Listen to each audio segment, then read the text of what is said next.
Surprise. Winter has come at last.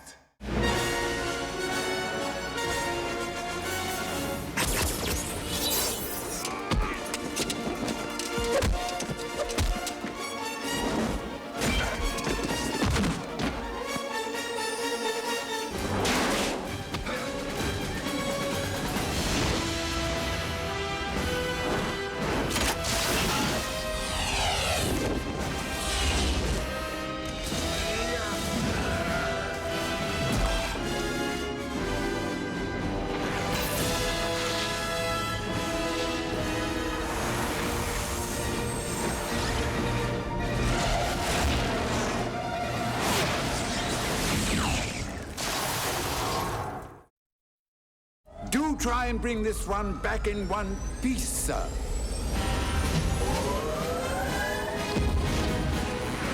There was a kind of modesty when we made Batman Forever, which was a little bit like we think we can. And, you know, it just felt on Batman and Robin that Jack was out of the box. It just felt like the sky was the limit. We were on a high, there's no question about it. You have a film that's very successful, Batman Forever, and you have all the elements in place. You say, why not? We had a great time, let's do the game. Hi, Freeze. I'm Batman. First movie, things felt much sharper and more focused. And it just felt like everything got a little softer on the second one. The first one, I felt like I was making a movie. The second one, I felt like I was making a toy commercial. Batman Forever kind of crept up on people. Batman and Robin was so overhyped from the minute we said we were going to do it that I think that backfires many times. You know, when you're supposed to be a blockbuster, then you have to be. Nice catch. You break it, you buy it. Grab the gem! Kill the heroes! We were just getting ready to shoot A Time to Kill, and Bob Daly and Terry Selmwell called me and asked me if I would do another Batman. And it did seem like the audience and the media and the studio, everybody wanted me to do another one. Now, of course, everyone wanted to be involved. So it was the opposite from Batman Forever when we had to go around and convince everybody to come along with us. We were going to make a Batman movie. This was, how can we stop everybody? You know, I mean, it was everybody and their mother wanted to have their franchise in the movie and be part of it, and it was a very, very different experience. It was evolving. I mean, it wasn't, I don't think we were publicly saying, okay, we're making another one. We're going straight into the next one. As it turned out, we did pretty much go into the fourth one, the second one for us, almost without a break. By the time you filmed these movies and got all the press once they came out, you know, to start one up as soon as we did was really soon, I thought. And I think that, you know, ultimately the movie suffered because I think, number one, I don't think people were ready for it. There's something about these things being away for a certain amount of time where people's interest kind of starts to percolate a little bit. I think people were still sick of seeing all the press and all the coverage and all. I mean, it's an assault when these things come out. In Batman and Robin, there was a real desire at the studio to keep it more family-friendly, more kid-friendly. And a word I had never heard before, more toyetic, which means that what you create makes toys that can sell. We involved the toy company. We let them look and be involved in how the Batmobile was going to look, how Batman's gadgets were going to be, which they wanted. This is key to them. They need a lot of lead time.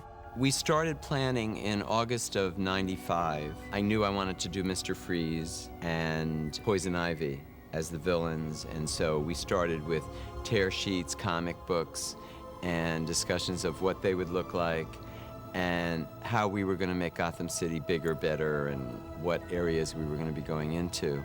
So all of those things as you're designing, they're ripping them out of your hands because they're going to make the molds. The molds for them usually have to be made in Asia. So you have to give them the designs far in advance so they can get these molds made to make the toys made, so the toys will be out when the movie's coming out. So everything that we did was, can you make it bigger, can you make it better? And I'm not criticizing anyone. I signed on to do this. I was doing this job, but that was a major part of the job. Can't believe we were fighting over a bad guy. Bad, yes. Guy, no. Well, I'm totally over, all right? Positively. Me too, definitely. Great stems, though. Buds, too. Yeah, those are nice. Oh, the cast was the greatest in the world. I mean, to go to work every day with George Clooney and Chris O'Donnell and Arnold Schwarzenegger and Uma Thurman is just, you know, it doesn't get any better. Well, I agreed to do another film, The Saint, and they never called the agents and they never called me and told me they were going to go right into production inside of a year. I was angry at Val and his representatives at the time because they let us know at the last second. That's what I was angry at. I wasn't angry that Val wasn't doing the movie. I was angry that we found out like at the 11th hour. It's still puzzling when I think back. It's almost 10 years already, and I look back and I think, why would they do that? But, you know, it's a business, and those things end up happening. I met with George Clooney, who was just great. He's just one of the greatest guys in the world. I thought he'd be a charming, handsome Batman. There's a minute there that you go, well, do I want to be the third Batman in the fourth Batman picture? That can be a little worrisome because the other three were very successful, and the only thing you can do is screw it up. That's really the only result, you know? So I didn't think that there were that many things to gain career-wise by doing it, but on the other hand, I get a chance to be in this huge event movie. I think Joel wanted him not to be too serious in the Bat role, which is the way I think that he played it and felt comfortable playing it. There's a little more humor and fun in his than the previous Batman. The thing is, you got to remember, Michael started this and he made it his own. You know, Batman was Batman, and Michael will always be Batman because of that. And then Val came in and did something completely different. And he was a darker, very strong, very brooding character. So for me, there weren't many options in the fourth Batman. And we talked about this because there were some pages originally written that had him, you know, dealing with his parents being dead again. And I said, you know, he's a 35-year-old guy who lives in a giant mansion and has billions of dollars and goes out with the most beautiful women in the world and has the coolest toys and is Batman. And I don't think anybody is going to feel sorry for and listen to a guy going, woe is me, my parents died when I was 4. So the only thing we tried to do was give him a little less weight to carry on his shoulders. Because we were supposed to make a more family-friendly movie, I would make a gentler, kinder, kind of, maybe not as depressed, not as tortured Batman. I know I've been criticized a lot for this, but I didn't see the harm in it. The Batman thing I wasn't ever wholly comfortable with because it's very tough to be comfortable as Batman. You kind of have to cop a different kind of attitude. You have to cop this extremely confident, invulnerable kind of man. Much easier to catch Bruce Wayne. We had to shoot around his schedule because he was shooting ER at the time. So we shot Friday, Saturday, Sunday, Monday, and Tuesday. We would try not to schedule him on Friday, so he'd get 3 days in a row. He'd get Wednesday, Thursday, Friday on ER. I mean, the guy is amazing. He worked 7 days a week for months, I mean, actually, as it turned out. I want a car. Chicks dig the car. This is why Superman works alone. It was fun to go back and do it again, and with different people. You know, I was kind of bummed out at the timing, because I just had things going on, other things I wanted to do. But at the same time, you know, I had a great experience doing these Batman movies, and I got to travel all over the world doing publicity. I mean, publicity can be a miserable thing, but you know, if you look at it just as a great experience to go around the world and from a business standpoint, get a lot of exposure, I really enjoyed it. You know, even though looking back, I felt like we kind of rushed getting that second one done. You know, I still would have done it, if I had the chance over. I'm a director that is very cast dependent. I only have usually one choice for each role, and until I'm really turned down, I don't fall in love with anyone else. And so I've been very lucky to get my first choices on most of my movies. Arnold seemed a perfect fit, you know, this big Austrian, you know, scary guy in the metal suit. Allow me to break the ice. My name is Freeze. Learn it well, for it's the chilling sound of your doom. Joel Schumacher was the motivating force for me to do Batman. Although I have seen all the other Batmans and I have enjoyed them thoroughly, and was always interested in, of course, playing the ultimate villain in one of those movies. I didn't really think much about it until Joel Schumacher came to me and said that he would like me to play Mr. Freeze. But as I said to him, I said, you know, this sounds very interesting, and let me think about it. This is really a great character to play. And Joel then turned to me and said, well, just so you know, that if you decide not to do it, I will not direct the movie, because I only can do this movie if you play Mr. Freeze. So, what are you gonna do? I mean, screw up a whole movie? He made me feel like I would make this whole thing fall apart if I'm not part of this whole. So he made me feel like, you know, King Kong. So I said to him, I called him the next day and I said, you know something, Joe, I'm going to do Mr. Freeze. Hi there. And you are... Poison. Poison Ivy. I'd been a huge fan of Uma Thurman's since The Seashell opened in Baron Munchausen, and she was Venus. And the minute it was printed that we were going to have a villainess named Poison Ivy, the one-liner that went under it was the most beautiful woman in the world, but if you kiss her, you die. Well, the most beautiful woman in the world are fighting words in Hollywood. Everybody saw themselves as the most beautiful woman in the world. It's my Gotham City, and I think that Uma Thurman is one of the most beautiful women in the world. And besides great beauty, I needed a great actress also with a sense of humor. Well, I figured because, you know, there are not many female villains to introduce. And I didn't know that it would be something as delectable as a villainous part. I just sort of guessed, and I asked Joel straight out when we had lunch. I said, you know, well, look, if it's here for a damsel in distress, you know, let's just part ways. But if it's a villain, I'd really like to talk about it. And he was like, well, it is a villain. Her name is Poison Ivy. Uma had a lot of great ideas about what she should be like, this kind of warped woman. She was there for a long time, and I got her right at the beginning, so I think I got the best of her even. And then we kept having to do that kiss over and over again. That was so hard, you know? To be a Batman villain is like, in the movies, in a comic pop kind of way, it's sort of like an opera part. You know, it's limitless. Someone said to me, you can't be too big and you can't be too small. But there's just, the opportunities are endless with the characters. And so it was just tempting. I've never done anything like it, and it doesn't come by very often. I think because a lot of critics bashed the movie, I think they overlooked Uma's performance, which I think is great. And you are? Batgirl. That's not awfully PC. What about Bat Person or Bat Woman? Bruce, it's me, Barbara. I thought that in this mode of making a more family-friendly, more kid-friendly movie, to give maybe little girls more of an access into Batman. I realized that there weren't really any superheroines, especially teenage ones in our culture, which is sort of unusual. I don't know what that says about us, but there was no one better than Alicia Silverstone to be Batgirl. I actually had no idea that there was a Batgirl. I watched the series and I was really into the Catwoman character and really into the Joker and the Riddler, but I didn't know of Batgirl at all. 1, 2, 3, action! Using feminine wiles to get what you want? Yeah! Oh! Curses! I think we want to be served up something with a lot of psychological complexity and darkness when we do these movies. I mean, I think that there's a certain component of the fan base who will literally think I am the personification of the other, but in fact, the truth is, what I believe these movies need are as much darkness and complexity as they can have. Sometimes you get some going, sometimes you don't.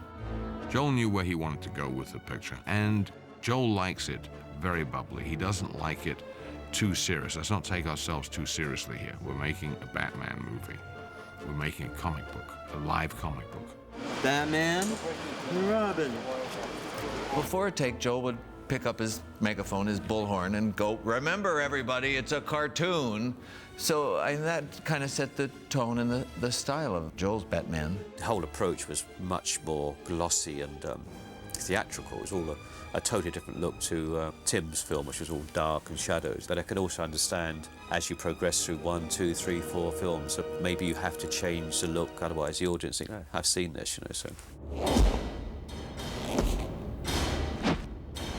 There's no way I can explain it to you other than I had no idea that putting nipples on the bat costume were going to be international headlines.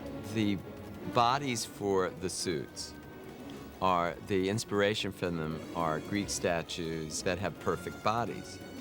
And so we're molding this perfect body in rubber, and they're anatomically erotic.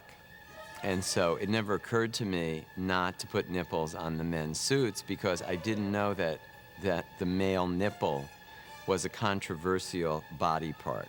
Then I was left with the dilemma of what to do with Batgirl. Because if we didn't give her nipples, then we would have seemed sexist, I think, to have left her out. So hers are a little subtler.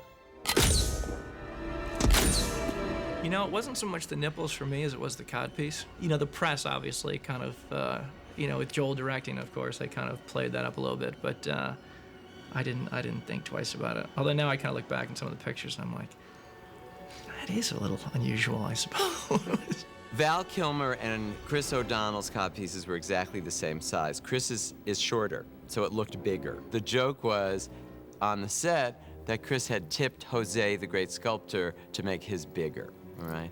So then George came into the picture, and George asked me in the early press conferences to please tell everyone that Val's suit fit him perfectly, but we had to make the codpiece larger to accommodate him. I asked for a bigger package.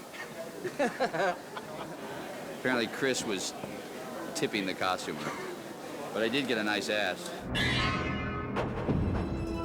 Even though the job has enormous pressures and responsibilities, you're making a Batman comic. And, you know, in comic books, they draw very beautiful, anatomically perfect people in very alluring costumes, and we owe that to the audience. But I will take responsibility for casting and glorifying beauty and sexuality in this. That's part of the fun of a Batman comic book. 1, 2, 3, action!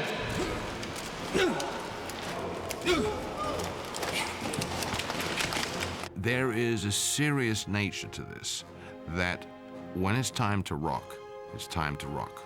The main unit really had to concentrate on the money, the actors. I guess why I quite enjoyed doing second units now, not first units, because you have the fun stuff. It's tough, but you have the fun stuff.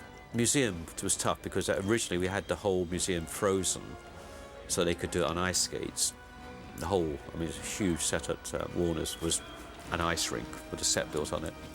And then about 3 days before that, they decided they would do it on rollerblades. So we got these extreme skaters in there who are actually fantastic. Let's turn cameras. Okay, roll cameras. We're rolling. We're rolling cameras, rolling. Okay, action, Rick.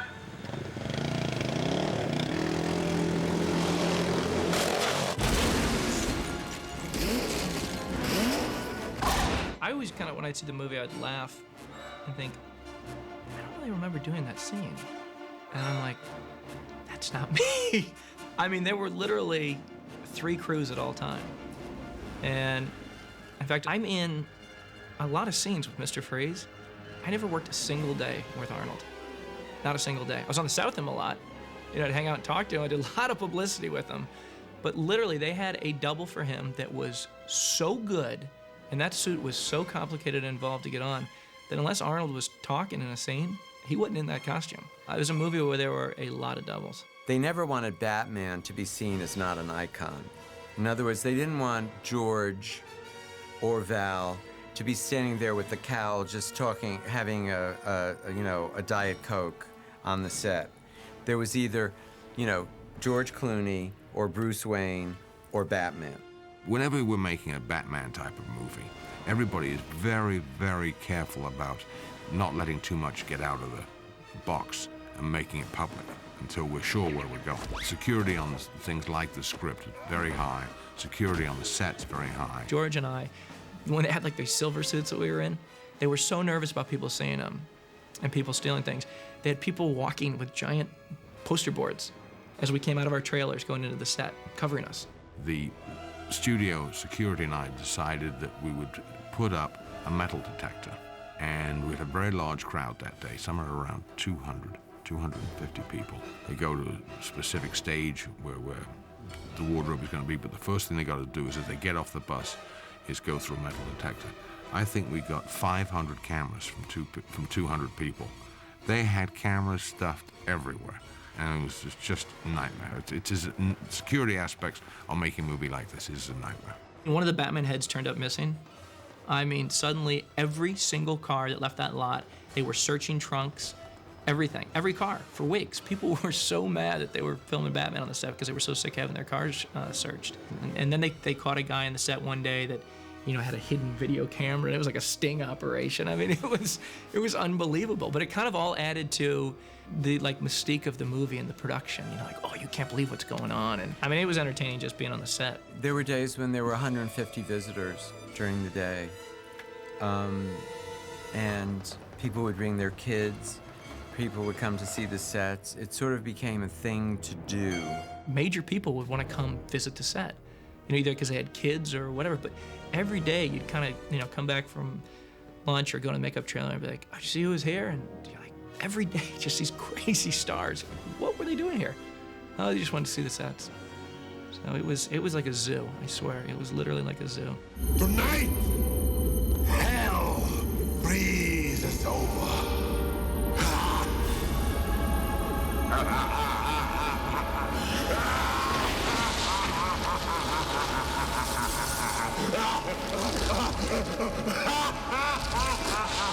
The movies, to me, have always reflected a different era from the Batman mythology.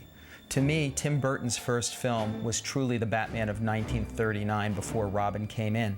Batman Returns was more of Tim's tribute to the Batman comics, the way they were portraying the character in the 1990s. Batman Forever, pure middle of the 1940s to the middle of the 1950s.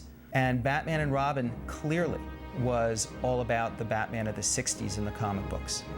So I think that a fan's perspective or an audience's perspective on these movies is different depending on what age group they are in and what type of Batman comics they grew up reading. I think the reaction to fans, generally, especially the more avid fans, is they were hoping that we would have gone a little darker than Batman Forever.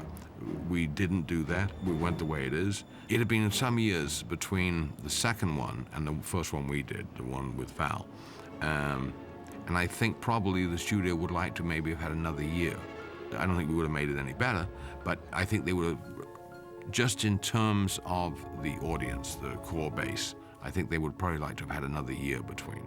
The merchandising and licensing became a very, very important part of the making of the film. But I also have to say, I was an adult, I was awake, and I went along with it. So I'm not pointing a finger at anyone else and saying, they made me do this, all right? I was there. I think what the conclusion was is probably the same place Tim Burton was after two of them. It is an extensive part of your life.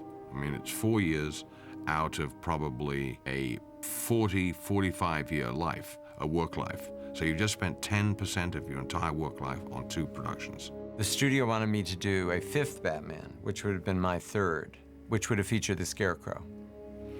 And I just couldn't do it. It wasn't really in me anymore. It has to be a true passion. It can't be a job. And it can't be because people expect you to do it. If there's anybody watching this that,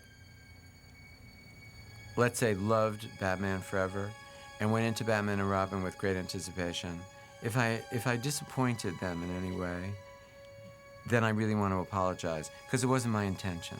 My intention was just to entertain them. You know, I felt very much, and still do, that we were doing exactly what you're supposed to do. I leave the opinion of quality to the individual viewer, but what you're supposed to do with icons is contort them.